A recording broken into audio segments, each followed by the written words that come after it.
Despois de que Bruxelas dese luz verde ao acordo entre España e Portugal para a pesca de sardiña, o cerco galego confía en conseguir un incremento da cota.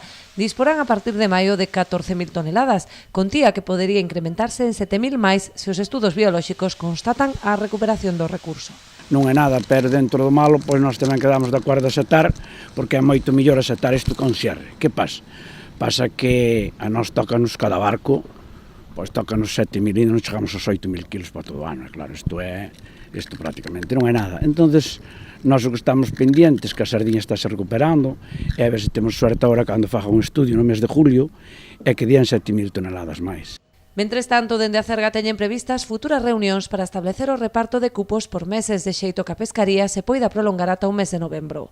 Nós agora seguramente nos chamarán a Madrid para facer unha reunión a ver cos cupos que vamos a salir. Nós desde a nosa asociación mandamos 3.000 ahora a salir, 3.000 o primer mes e despois só coller junio, julio e agosto pasar a 6.000, se somos capaces de aguantar a cota, claro.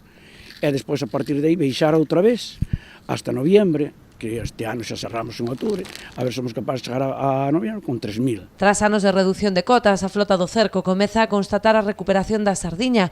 Por esta razón entenden que é preciso plantexar cara ao futuro novos termos para a negociación con Portugal, que resulta moito máis beneficiada que España neste reparto. Entenden tamén que deberían artellarse liñas de axuda para compensar as perdas, especialmente para a flota de baixura, que se ve obrigada a parar polas estritas restricións que impón a reducción de cotas.